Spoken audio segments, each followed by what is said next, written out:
वदनाम्बुजे सर्वदा सर्वदास्माकं सन्निधिं सन्निधिं कुर्यात्। गुरुर्ब्रह्मा गुरुर्विष्णुः गुरुर्देवो महेश्वरः गुरुः साक्षात् परब्रह्म तस्मै श्री गुरवे नमः। मूकं करोति वाचालं पङ्गुं लङ्घयति गिरिं यत्कृपातमहं वन्दे परमानन्दमाधवम्।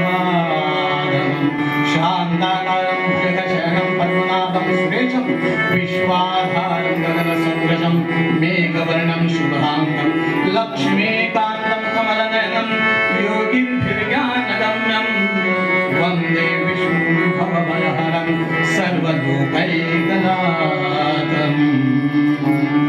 नमस्तस्मै भगवते नारदाय महात्मने कामक्रोधविहीनाय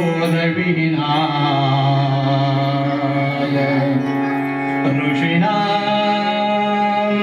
प्रवराय च।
साधून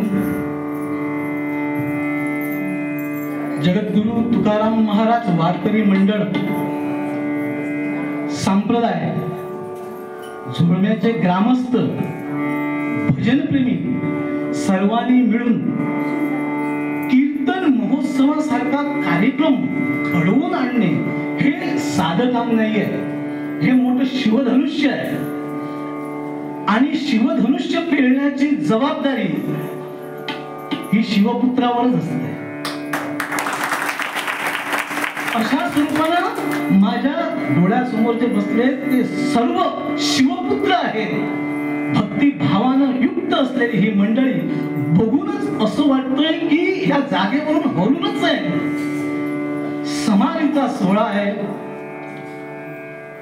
सद्गुरु वासुदेव महाराजांची समाधी इथं आहे. माऊली ज्ञानेश्वर महाराजांची समाधी आळंदीला आहे. म्हटलं माऊलींचाच एखादा अभंग का घेऊ नये. सर्व वारकरी सांप्रदायिक आहोत, आम्ही, तुम्ही आहात, आम्ही पण आहोत. एखाद्या अभंगावर म्हटलं थोडस जसं जमेल. मी काही मोठा कीर्तनकार प्रवचनकार नाही. आजाना सर्वांना माहित आहे, सामान्यातला सामान्य व्यक्ती जसं जमेल तो जसे कायम्या पामरे बोलावी उत्तरे परी तो विश्वभर मदकडून बोलाविला. मी बोलणारा कोण नाही, फक्त अवघड थोडं हरिपाठातला 4थ्या क्रमांकाचा अभंग घेऊया ना. घेऊया ना. हो नाही वगैरेच्या गर्जना आहे की नाही, जसं गरजायला पाहिजे ना, आम्ही सध्या गरजण्याची गरज आहे. कारण जगाच्या पाठीवर जे चाललंय ना ते पाहता आमचा आवाज कुठेतरी कमी पडतोय की काय, हे आम्हाला तपासून बघावं लागेल. म्हणून गर्जना सुद्धा अशी पंढरीनाथ महाराज की शाबास शाबास.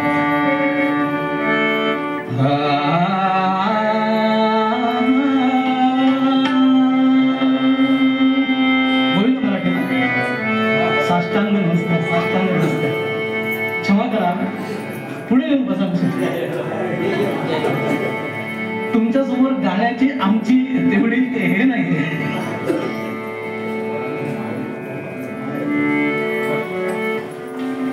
कट्यार काळजात घुसली. मला म्हणजे स्तुती करू नये मानवाची असं म्हणतात, पण खरंच सांगतो तुम्हाला, विठ्ठल गावस यांच्या बरोबर कट्यार काळजात घुसली हे नाटक त्यांचं मी एकच बघितलंय, जास्त नाटक नाही बघितले. पण तरी तुमचं जे गाणं आहे, तुमचा जो अभिनय आहे, त्याच्या पुढे मी 1% सुद्धा नाही आहे. तुमची चरण स्पर्श करून जे काही घडेल ती सेवा भगवंताच्या चरणी मी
हरिपाठातला 4थ्या क्रमांकाचा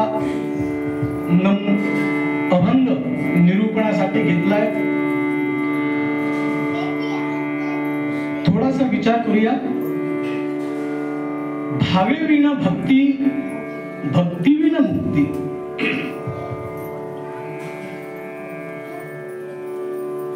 ज्या ज्ञानेश्वर महाराजांनी समाजाकडून होणाऱ्या निंदा, द्वेष, मत्सर, अवहेलना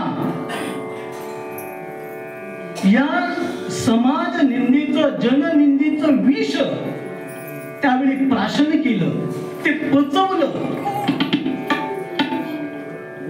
जो विष पचवतो ना, ज्याने विष पचवलं तो एकच, ज्यावेळी संकट आलं, पृथ्वी आता लयाला जाते की काय असं वाटायला लागलं, त्यावेळी बाकी सर्व देवदेवतांनी जे काही रत्न बाहेर येतात ते एकटा एकटा घेऊन गेले, आणि ज्यावेळी ते हलाहल विष बाहेर आलं, त्यावेळी त्याचा अंगीकार कोणीही करीना. म्हणून ज्याने ते प्राशन केलं आणि पृथ्वीला वाचवलं, म्हणून ते महादेव झाले. देवाधिदेव महादेव. आणखीन कोण महादेव म्हणून आणखीन कोण आहे का? विष्णू आहे, ब्रह्मदेव आहे, पण देवाधिदेव महादेव असं ज्यांना म्हणतात ते एक. त्याचप्रमाणे त्या जननिंदेचं विष त्यावेळीला प्राशन केलं, ते पचवलं. सुमारे 12व्या शतकाच्या उत्तरार्धात 13व्या शतकाच्या सुरुवातीला, जवळजवळ 750 वर्षापूर्वी, आणि त्याच्या मोबदल्यात ज्या समाजाकडून हे विष पचवलं त्या समाजाला दिलं काय हो? अमृतानुभव, भावार्थ दीपिका, चांगदेव 65, हरिपाठ, होय की नाही? या सर्व वाङ्मयासाठी माऊलींचे 1000 वेळा तरी पाय धरले ना, 1000 वेळा, एक वेळा नाही, 1000 वेळा जरी पाय धरले ना तरी ते कमीच आहे. म्हणून ज्ञानेषु भगवान विष्णू, निवृत्तीर भगवान हरा, सोपान भगवान ब्रह्मा, मुक्ताख्या ब्रह्मचित्कला. आमच्या मुक्ताबाईला ब्रह्मचित्कला असं म्हटलंय. ब्रह्मचित्कला साधं वगैरे नाही हा, ब्रह्मचित्कला. 3 भावांची बहीण होती खरं म्हणजे, पण आश्चर्य करणार तुम्ही, आई होण्याचं भाग्य, एवढी क्षमता या मुलीमध्ये, मुक्ताईमध्ये आई होण्याची क्षमता जिच्यामध्ये होती. तिचं चरित्र, तिच्या चरित्राला उत्तरंगात स्पर्श करण्याचा फक्त प्रयत्न मी करणार. पण त्याच्या अगोदर, मुक्ताबाईच्या चरित्राला स्पर्श करण्या अगोदर थोडस भाव महात्म्य जे माऊली सांगतात, थोडासा त्याच्यावर विचार करूया. 4:30 पर्यंत आम्हाला संपवायचंच आहे. त्याच्याबद्दल तो मत नाही, 4:30 अगोदर आम्हाला संपवायचं काय, पुढची वेळ आहे ना ठरलेली. आणि काय जास्त होत असेल तर मला इशारे देत चला, वेळ वगैरे होते आहे म्हणून. ज्या जननिंद, वास्तविक समाजाने बघा, समाजाने हाल, अपेष्टा, अन्न अन्न अन्न अन्न करत माऊली आणि त्यांची भावंड फिरली हो. कुणी दारात बसून नाही, अंगणात घ्यायला सुद्धा तयार नव्हता. भिक्षा मागायला जाणाऱ्या माऊलींना कोणीतरी भिक्षा घालावी, आणि ती घेऊन येत असताना खसखल किती कोणीतरी ओढून घ्यावी. झोळीमध्ये असलेलं पीठ ते खाली सांडून द्यावं, पुन्हा ते भरता येऊ नये म्हणून त्या पिठात रेघोट्या ओढाव्या. असं काय पाप केलं होतं माऊलींनी? असं काय पाप केलं होतं विठ्ठल पंतांनी? असं काय पाप केलं होतं रुक्मिणी मातेनं? असं काय पाप केलं होतं या भावंडांनी? पण तरी सुद्धा विषय काय आहे? भाव. एवढं सहन करून सुद्धा त्या हृदयामध्ये भगवंताविषयीचा एवढा अनुराग, एवढा ओतप्रत भरलेला अनुराग, एवढं प्रेम त्या हृदयामध्ये भरलं होतं. आणि ते हृदय काय सांगत होतं? जे खळांची व्यंकटी सांडो, दुरितांचे तिमीर जाओ. आम्ही मागितलं असतं का? खरं सांगा, आम्ही माऊलींच्या जाग्यावर, माऊलींच्या भावंडांच्या जाग्यावर आम्ही असतो. मुद्दाम विचार करा, आम्ही काय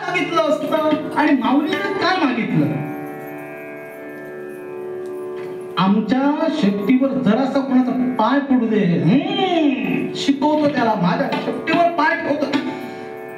अक्षरशः ध्यानात बहिष्कृत केलं ज्या माऊलीनं. त्यांनी काय मागितलं? दुरितांचे तिमिर जावो, विश्व स्वधर्म सूर्य पाहो. जो जे वांसील काय काय मागितलं, कुणासाठी मागितलं? तुमच्या माझ्यासाठी. पसाया दानाच्या रूपानं विश्वात्मक भगवंताकडं. आता विश्वात्मके कुणाकडं? विश्वात्मक भगवंताकडं मागणं मागितलं. कुणासाठी? तुमच्या माझ्यासाठी. प्रस्तुतच्या या अभंगात माऊली भाव महात्म्य तर सांगतातच. भावीविण भक्ती, भक्तीविण मुक्ती. मुक्तावस्था प्राप्त करण्यासाठी कुठला क्रम आधी अनुसरावा लागेल हे पटवून देतात माऊली. आचार्यांनी सुद्धा आम्हाला जीवन मुक्तीचा क्रम सांगितला माध्यमातून. सत्संगत्वे निस्संगत्वम, निस्संगत्वे निर्मोहित्वम, निर्मोहित्वे निश्चलत्वम, निश्चलत्वे जीवन मुक्ती.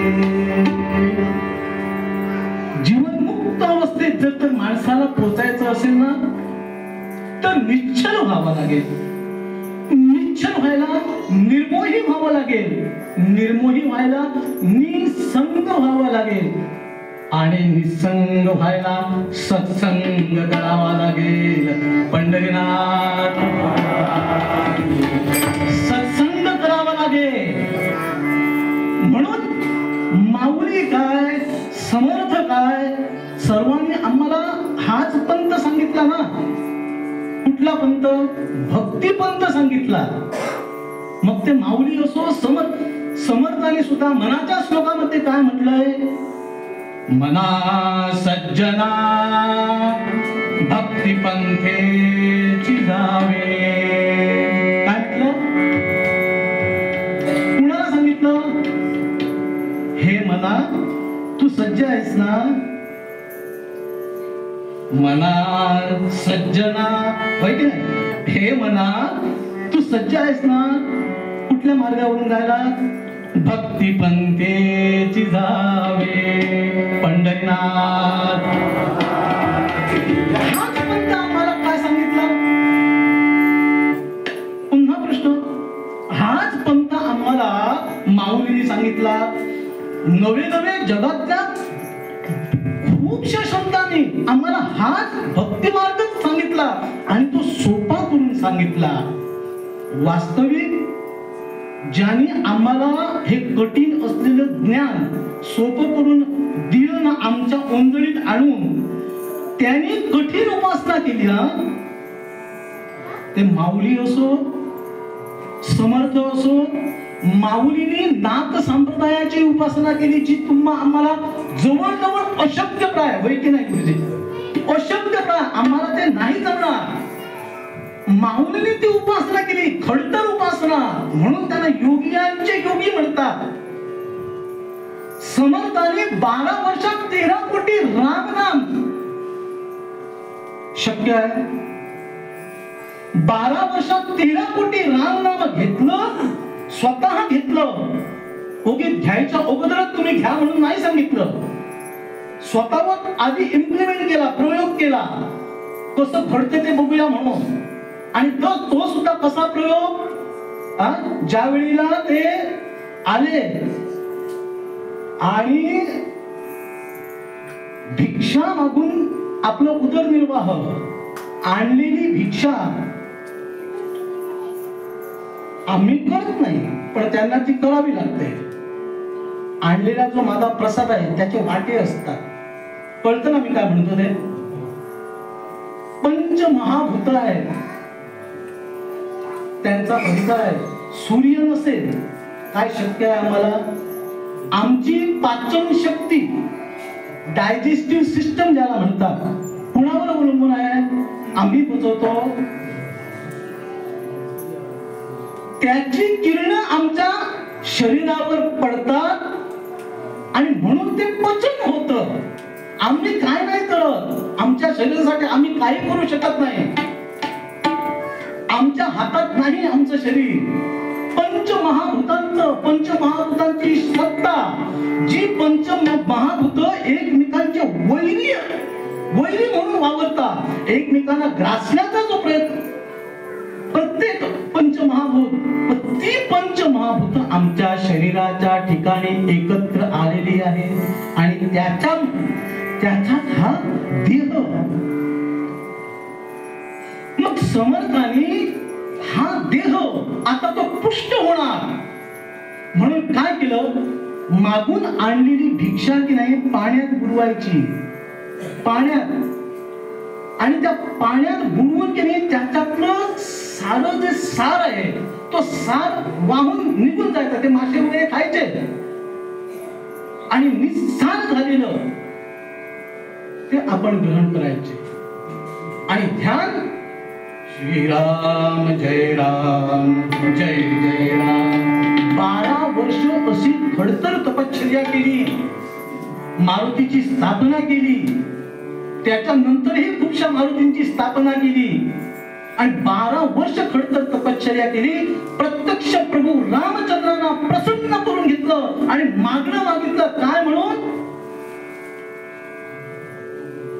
जो पण तुझं राम नाम 13 कोटी, माझ्याकडून 13 कोटी राम नाम घडलं म्हणून साक्षात तुझं मला दर्शन ना, मग मला काय हवं, तुला काय हवं. म्हणून जेव्हा प्रभू रामचंद्राने विचारलं, मी तुझ्या या भक्तीवर प्रसन्न आहे, सांग काय हवं.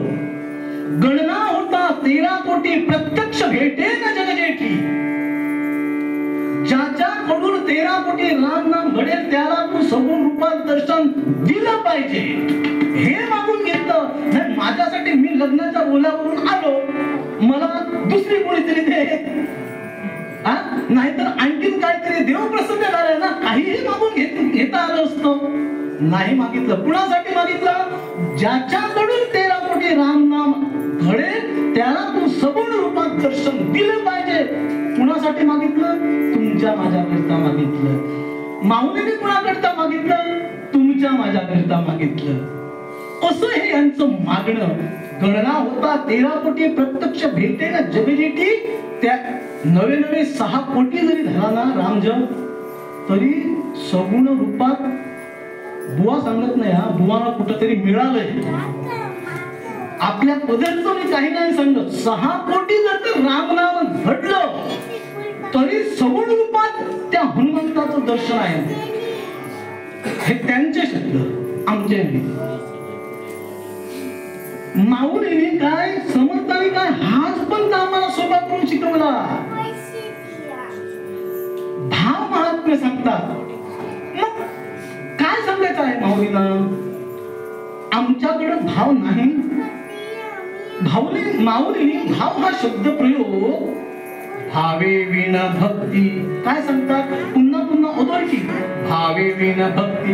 म्हणजे माऊलीला खात्री आहे कशाची, की आम्ही जी उपासना करतोय त्याच्यात काही ना काहीतरी कमी आहे.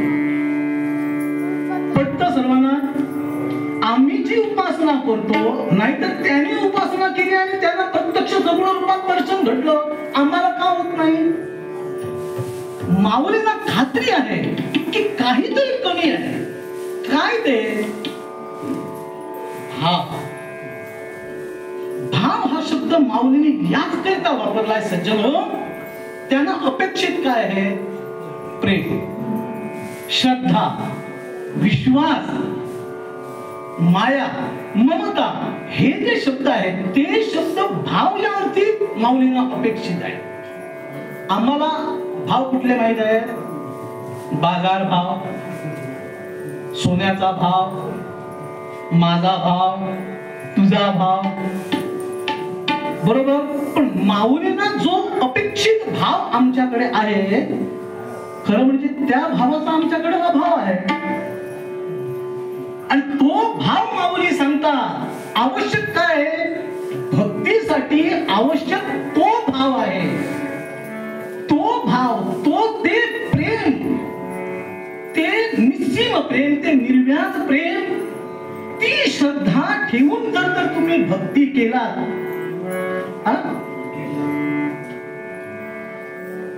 तरच तुम्हाला मुक्तावस्था प्राप्त होईल. भावे विण भक्ती, भक्ती विण मुक्ती, बळे विण शक्ती बोलू नये. बळे विण शक्ती, एखादी माणसं अशी असतात शरीरात ताकद नाही अशी असतात. ओळखतोस मला?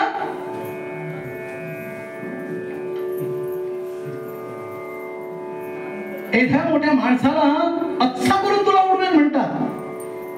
माऊलींना काय सांगत आहे की शरीरात ताकद नसताना शक्तीच्या बडाया, शक्तीच्या उर्दना करणारी माणसं जशी असतात तशी भावे विण भक्ती, भाव नसेल तर भक्ती होणार नाही, उगाचच वल्गना होणार.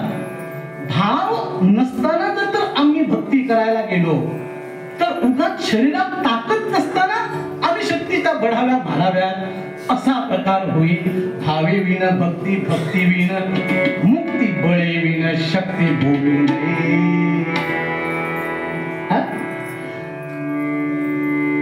कैसेने दैवत प्रसन्न त्वरित, प्रश्न विचारतात माऊली. माऊली प्रश्न विचारतात, अधिकारवाणीने विचारतात, कैसेने दैवत प्रसन्न त्वरित. सांग, देव काही इतका साधा, इतका सोपा आहे का? तू आता भक्तीला लागशील, भक्तीला सुरुवात करशील आणि तो भगवंत तुझ्या समोर प्रगट होईल आणि आशीर्वाद देईल. इतकं सोपं आहे. मनी नाही भाव, म्हणे देवा मला पाव. मनी नाही भाव, म्हणे देवा मला पाव. देवाशाने पावणार नाही हो, देव बाजारचा भाजीपाला नाही. देव भाव नसेल तर भक्ती नाही, भक्ती नसेल मुक्ती. असा देव कैसेने दैवत. माऊली प्रश्न विचारतात अधिकारवाणीने. जसा बाप, एखाद्या मुलाचा बाप अधिकारवाणीने मुलाला काहीतरी समजावण्याचा प्रयत्न करतो. हरिपाठामध्ये थोडीशी पित्याची भूमिका आहे, लक्षात घ्या. ज्ञानेश्वरीमध्ये आईची भूमिका आहे. आई, जी वगैरे जे शब्द आहेत ना ते ज्ञानेश्वरीमध्ये आहे आणि रे वगैरे शब्द आहेत ते हरिपाठामध्ये आहे. हरिपाठामध्ये पित्याची भूमिका आहे. म्हणून ठणकावून विचारतात, सायासे करिसी प्रपंच दिनीसी, हरिसी न भजसी कवण्या गुणे. सांग, कैसेने दैवत प्रसन्न त्वरित. उभा राहे निवांत शिणसी वाया. का व्यर्थ तू शिणतोयस, का व्यर्थ कष्ट करतोयस? ज्या प्रपंचासाठी तू कष्ट करतोयस, रात्रंदिवस, रात्रीचो दिस, आम्ही काय करतो? फक्त प्रपंचच करतो ना. तो प्रपंच वास्तविक आध्यात्मिक दृष्ट्या पाहता आम्हाला काहीही द्यायला तयार. प्रपंचात राहून खरं म्हणजे सुख शोधणं असं म्हणतात. संत म्हणतात, मिरच्यांच्या बाजारात जाऊन खव्याचे पेढे किंवा खव्याचे लाडू शोधण्यासारखं आहे. संसारात राहून मिरच्यांच्या बाजारात गेल्यानंतर ठसका लागणार, डोळ्यातून पाणी. तसा हा प्रपंच आध्यात्मिक दृष्ट्या आम्हाला काहीही, पण ज्याचं नाव घेतल्यानंतर जीवन मुक्त अवस्था तुला मिळेल. हरिसी न भजसी कवण्या गुणे. ज्याचं नाव घेतल्यानंतर तुझं जन्म जन्मांतरीचं जे काय दुःख असेल ते निघून जाईल. जन्म मृत्यूचा जो फेरा आहे, पुनरूपी जननम पुनरूपी मरणम जननी जठरे, हा जन्म मृत्यूचा जो आमचा परत परतचा प्रवास आहे, त्या प्रवासातून तुझी सुटका होईल. सायासे करिसी प्रपंच दिनेशी, हरिसी न भजसी कवण्या गुणे. आणि पुढे ज्ञानेश्वर महाराज सांगतात, ज्ञानदेव म्हणे, हरी जप करणे तुटेल धरणे प्रपंचाचे. असा हरिजप जर तुम्हा आम्हाकडून घडला तर काय होईल? हे जे प्रपंचाचं, हे संसाराचं जे धरण असा, तो प्रपंच आम्हाला जो घट्ट धरून बसलाय, हे संपून जाईल, ते तुटून जाईल. आणि हे प्रपंचाचं धरण जेव्हा तुटून जाईल ना, त्याच वेळेला अद्वैत अवस्था प्राप्त होईल. अद्वैत अवस्था किंवा मुक्तावस्था प्राप्त होईल. म्हणून ज्ञानदेव म्हणे, हरी जप करणे तुटेल धरणे प्रपंचाचे. हरिमुखे म्हणा, हरिमुखे म्हणा, पुण्याची गणना कोण करी. भावेविन भक्ती, भाव परत परत माऊली काय सांगतात की आम्ही भक्ती करत असताना त्याला प्रेम आवर्जून पाहिजे. आणि कुणासारखं प्रेम करायला पाहिजे, त्या भक्तीमध्ये प्रेम असलं पाहिजे, माया असली पाहिजे. मायेचा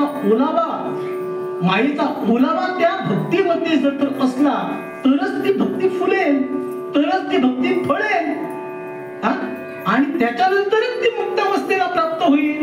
मग असं प्रेम कोणी केलं, जे तुम्हाला आम्हाला जमत नाही असं प्रेम ज्यांनी केलं ना, त्यांचे ग्रंथ आज आम्ही वाचतोय, त्यांची नावं आम्ही त्यांच्या नावांचा आज जय जयकार करतो आहोत.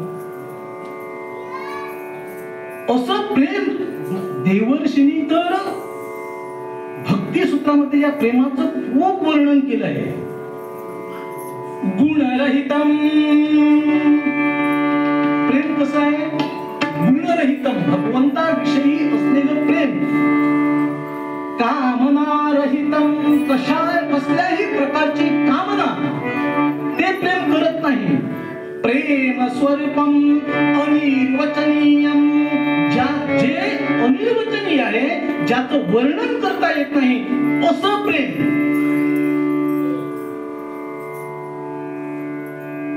गुणरहितम कामनारहितम वर्धमानम, प्रत्येक क्षणाला ते वाढत राहणारं प्रेम. भगवंताविषयी एकदा प्रेम निर्माण झालं की ते कमी होत नाही. तदर्पिता अखिला चारता तद्विस्मरणे परम व्याकुलता. अशी भक्ताची अवस्था होते की जरा जरी त्याचा विसर पडला ना तर जीव असा व्याकुळ होतो, तळमळ लागते जीवाला भगवंताच्या नामाशिवाय. म्हणून देवर्षींना पुढे सांगावं लागलं, यथा व्रजगोपिकानाम. कुणासारखं प्रेम असायला हवं, यथा व्रजगोपिकानाम, असं नारद महामुनीला सांगावं लागलं. आवर्जून प्रेम कसं असावं, भाव कसा असावा, भक्ती कशी असावी, यथा व्रजगोपिकानाम. तुकाराम महाराज पुढे म्हणतात, यथा व्रजगोपिकानाम बरं आहे, पण त्यातल्या त्यात तुका म्हणे त्याचा देव सर्व भार चालवी कामार होनिया. कामार म्हणजे गडी, नोकर. वेळप्रत आपल्या भक्तासाठी तो काय करतो, गडी सुद्धा होतो, त्याची सगळी कामं तो करतो. कधी ज्यावेळी ते हृदय प्रेमानं भरेल, भावानं भावयुक्त भक्ती जेव्हा आमच्याकडून घडेल. म्हणून गोकुळामध्ये जेव्हा मुद्दाम प्रेमासाठी, प्रेम हा शब्द आलाय म्हणूनच सांगतो कसं प्रेम असतं बघा. भगवंताविषयीचं प्रेम हे पटवून द्यायला फक्त एक उदाहरण सांगतो आणि पूर्वरंग आठवणी घेऊया. यथा व्रज गोपिकानाम झालाच ना उल्लेख. गोकुळात जेव्हा कृष्णाचा जन्म झाला आणि यशोदा मैया म्हणाली, चला उत्सव म्हणा, उत्सव म्हणा, भगवान जन्माला आलाय मध्यमातून. हो, गोपाळ कृष्ण जन्माला आलाय आणि आता उत्सव, आनंदी आनंद. आणि म्हणून गोकुळातल्या सगळ्या गवळणी, मध्यमातून गोकुळातल्या सगळ्या गवळणी कुणाला बघायला आलाय, कृष्णाला बघायला आलाय. आणि प्रत्येक गवळीनं हातामध्ये काही ना काहीतरी घेऊन आलंय त्याला बघायला, त्याची दृष्ट काढायला. आणि झालं असं, सगळ्या गोकुळवासी आता नंद पाटलांच्या त्या वाड्यासमोर मोठीच्या मोठी रांग लागलेली आहे, गर्दी उसळलेली आहे. कुणाची, गवळणी.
हातामध्ये काही ना काहीतरी भेट वस्तू आहे. रांगेच्या रांगा लागलेल्या आहेत आणि या रांगेमध्ये जवळजवळ अंदाजे धरूया 80, 85 ते 90 वर्षाची एक गवळण ती गोपाल कृष्णाला बघायला आली. तिनं बघितलं इकडं तिकडं सगळीकडे बघितलं वा वा वा वा, काय नटून फुटून सगळ्या आल्या गवळणी, हा साज शृंगार करून आल्या. आणि मी येत असताना अशी झाले, मी अशी झाले. बाकी सगळ्यांकडे बघितलं ना, म्हणाले आता मला बघायला, ज्याला मी बघायला जाणार आहे तो माझ्याकडे बघणार ना, मग त्याला सुद्धा मी कशी दिसली पाहिजे. भाव, का मी सांगतोय, भाव बघा कसा भगवंताविषयीचा. ज्याच्या समोर मी जाणार त्याला मी कशी दिसली पाहिजे, सुंदर दिसली पाहिजे. बाकीच्या सगळ्या गवळणी नटून थटून साज शृंगार करून आल्यात की नाही, आल्यात की नाही सांगा बघू, मोठ्याने सांगा. साज शृंगार करून आल्या, नटून थटून आले. आता गवळण म्हटली ना आम्ही, हा, आणि अशी धांदल उडाली. आणि ते रांगेमध्ये जवळजवळ 85 ते 90 वर्षाची एक म्हातारी गवळण, हा, काय बाकीच्यानी साज शृंगार करून आलाय म्हणाली, आणि मला पण आता साज शृंगार करायला पाहिजे असं जाऊन चालणार नाही भगवंताच्या समोर. म्हणून ही माघारी गेली, घरी गेली, घरी गेली आणि आपला जुना शालू काढला. हो, रंगाने शालू मारा वगैरे सर म्हटले असते, आता नको. रंगाने शालू वगैरे जुना शालू काढला. आणि झालं असं, शालू की नाही त्या घाई गडबडीमध्ये, ऐका हा, तुमच्यासाठी सांगतोय, महिला वर्गासाठी, तो शालू की नाही असं गडबडीत उलटा नेसला होतं ना, घाई गडबडीत होतं की नाही असं उलटा. म्हणजे ती भरजरी किनार की नाही, ती मेकअप करायला तिचं फसलं. आणि हिनं जी तयारी केली आणि ती तयारी निशी की नाही, आता रस्त्यातनं चालायला लागली. कुठं आता गोकुळ कृष्णाला बघायला जाते आणि वाटेतच तिचे यजमान मिळाले. अरे बापरे, हे आमचीच आहे की का, आमचीच आहे की दुसऱ्याची ओळख का पडेल. हा म्हणाले, जातेस कुठं, नाही कृष्णाला बघायला जातेस ना, मग काय अवतार केलायस तुझा बघ. हो, काय झालं काय, बोल नाही दिसत, काय केलंयस ते आरशात बघ, काय तुझं रूप झालंय ते. चल अगोदर घरी चल आणि ते नीट कर. श्रोते हो, आता या गवळणीनं जे काय सांगितलं ना, ते फक्त तो भाव फक्त आम्ही हृदयात ठेवूया. मला त्यातून आणखीन काय मोठं सांगायचं नाहीये.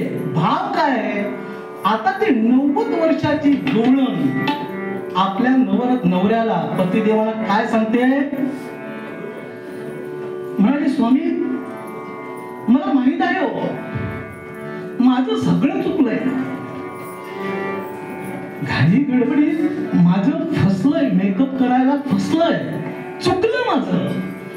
पण आता की नाही, मी घरी जायला माझ्याकडे वेळ नाहीये, माझ्याकडे वेळ कमी आहे.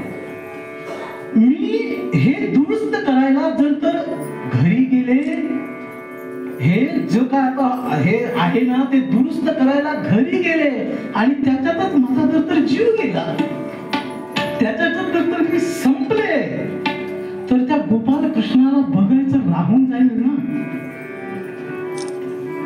त्याला परत बघता येणार नाही. मी तर मेकअप करायला म्हणून माघारी गेले ना घरी, आणि तिथं वेळ होणार आणि त्याच्यातच मी संपले, माझा जीव गेला. आता होतं ना तसं, आत्ता होता गेला असं होतं ना, त्याच्यातच माझा जीव गेला, तर माझ्या त्या गोपाल कृष्णा त्या परब्रह्माला बघायचं राहून जाईल. म्हणून या गोपिकांच्या चरणाची धूळ श्रोते हो आपल्या मस्तकाला लागावी, म्हणून गोपाल कृष्ण द्वारकेमध्ये अक्षरशः रडत होते. हा भाव त्यांच्या मनात होता. गोपाल कृष्णाविषयी ही आत्मीयता, हे प्रेम, हे निश्चित, आणि ते सुद्धा निष्काम प्रेम. आमचं प्रेम जे असतं काही नाही, ते सकाम प्रेम असतं. सकाम प्रेम, आमच्या प्रेमात काही ना काहीतरी भावना असते. मग ते आम्ही गुरुसाठी गुरु घेऊ, उपदेश घेऊ, सत्यनारायणाची पूजा बांधतो. सत्यनारायणाची पूजा बांधल्यानंतर सुद्धा संकल्पाचं भटजी भाऊ विचारतात ना, कशासाठी अंगवण केली होतीस, विचारतात की नाही. अंगवण मग ते सांगावं लागतं, हा माझ्या मुलीचं ते असं असं मी बोललो होतो, माझ्या त्या मुलाचं माझ्या म्हणजे काही ना काही ह्याला सकाम भक्ती म्हणतात. पण माऊली आमच्याकडून निष्काम भक्तीची अपेक्षा करतात माऊली. आणि ती निष्काम भक्ती, निष्काम केलेली भक्तीच फळते, रुजते, फुलते आणि तीच भक्ती साधकाला मुक्तावस्थेपर्यंत घेऊन जाते, मुक्तावस्था प्राप्त करून देते. म्हणून माऊली पहिल्याच चरणात काय म्हणतात, भावे विण भक्ती, भक्ती विण मुक्ती, बळे विण शक्ती बोलू नये. असं नितांत प्रेम त्या संतांच्या हृदयामध्ये होतं, गोपिकांच्या मनामध्ये होतं.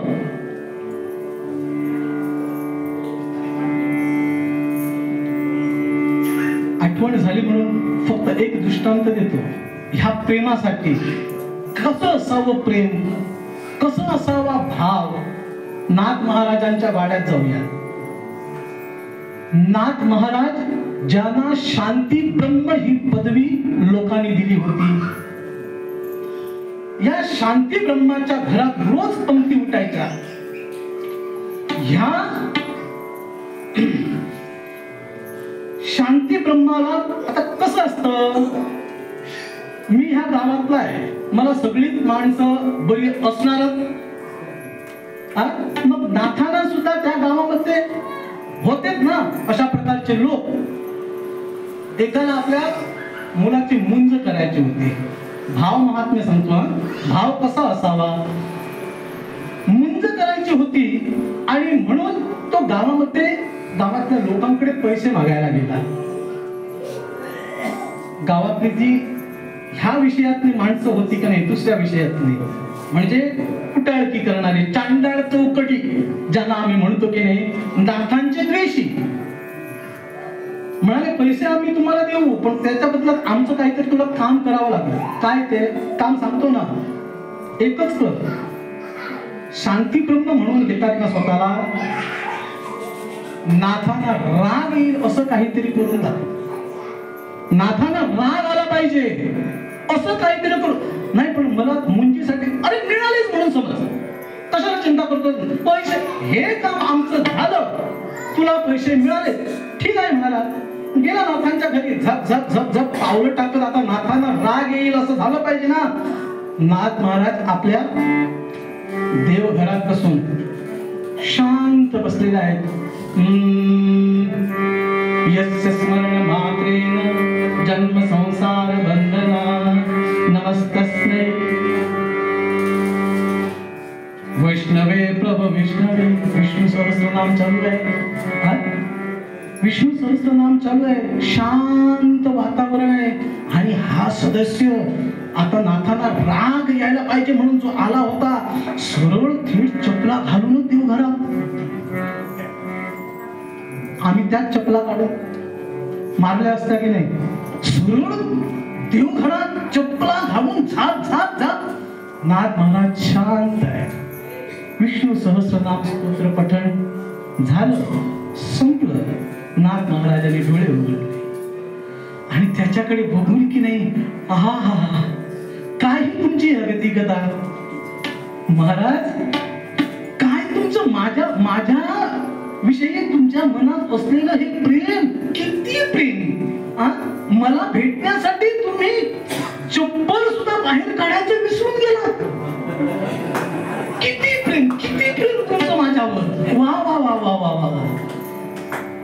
फसलं, डाव फसला याचा. म्हणाला नाही नाही नाही नाही, हे आता फसलं, मला पैसे हवेत ना त्यांच्याकडून. आता म्हणाला काही ना काहीतरी राग येईलच असं केले. नाथांच्या घरी जेवणाचं, नाथांच्या घरी की नाही रोज भागवत, रोज हरिनाम, रोज सप्ताह आम्ही मधून केव्हा तरी करतो. नाथांच्या घरी हे रोजच. नाथांनी खूप म्हणजे लोक येत नाही म्हणून सुद्धा खूप प्रयत्न केले. ते आता सगळं सांगत बसत नाही काय काय प्रयत्न केलेत ते. हो, गुळाचं सुद्धा पाव किलो गुळ मिळणार म्हणून सुद्धा सांगितलं, लोक यायला पाहिजे, येत नव्हते. भागवत कीर्तन प्रवचन कुणाला पाहिजे आजकालच्या जमान्यामध्ये. मग अशा लोकांना त्यांच्या कानामध्ये पडावं, हे काहीतरी चांगलं त्यांच्या कानामध्ये पडावं म्हणून नाथ महाराजांनी युक्ती केली काय म्हणून की त्यांना जो कोणी हरिपाठाला येईल, जो कोणी भागवताला येईल, जात असताना त्याला पाव किलो उड, अशी सुद्धा युक्ती केली. तो काही प्रसंग आम्हाला सांगायचा नाही. तुर्तास गिरिजाबाई ज्या नाथ महाराजांच्या पत्नी पंक्ती उठतायत आणि त्या पंक्तीला गिरिजाबाई स्वतः नाथ महाराजांच्या पत्नी वाढतायत, वाकून वाढतायत, वाकून वाढतायत. मुद्दाम सांगतो मी, गिरिजाबाई वाकून वाढतायत. मला सर खरंच कधी कधी असं वाटतं, पूर्वीचा काळ होता, पूर्वीच्या काळी बायका वाकून वाढायच्या, माणूस जेवणारा एका जागेवर बसून जेवायचा. तुम्हाला पडतं तर बघा. आजकाल वाढणारी माणसं एकाच जागेवर असतात आणि जेवणारा माणूस पटतं तुम्हाला. पूर्वीचा काळ होता, पूर्वीच्या काळी जेवणारी माणसं बसून जेवायची आणि वाढणारी वाकून फिरून वाढायची. आणि आता उलट झालंय. म्हणून आमचा प्रवास नक्की पुढे आहे की आम्ही मागे जातोय हे काही मला उलगडा होत नाही या पडायचा. असो, गिरिजाबाई स्वतः वाढतायत, पंक्तीच्या पंक्ती उठतायत आणि आग्रह करून गिरिजाबाई वाढताना भाव बघा कसा तो. आणि हा जो नाथ महाराजांना राग यायला पाहिजे होता म्हणून आला होता, ह्याने आता म्हणाला हे असं होणार आणि गेला आणि सरळ गिरिजाबाई वाढतात आणि गिरिजाबाईंच्या पाठीवर चढण्याचा प्रयत्न करू लागला. पाठीवर चढायचा प्रयत्न करतोय आणि नाथ महाराज फिरून बघतात काय चाललंय. गिरिजाबाईनं आपल्या नवऱ्यांच्याकडे एक वेळ बघितलं, म्हणाली भिवू नका, असे भिवू नका, घाबरे होऊ नका, मला सवय आहे. लहानपणी गोपाल कृष्णाला असंच पाठीवर घेऊन मला वाढायची सवय आहे. लेकराला तुम्ही पडू कसं खाली पडू देणार नाही, तुम्ही निश्चिंत राहा. नाथ महाराजांचा भाव बघा, गिरिजाबाईचा भाव बघा. अशा भाव असलेल्या संतांच्या घरी देव राबले, त्यांचा हात त्यांनी कामाला होऊन दूर केला. आणि असा भाव तुमच्या माझ्याकडून अपेक्षित करतात माऊली.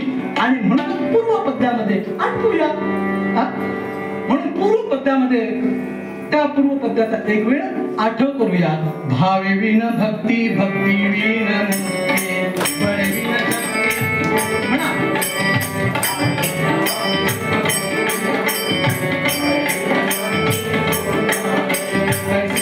दैवत प्रसन्न त्वरित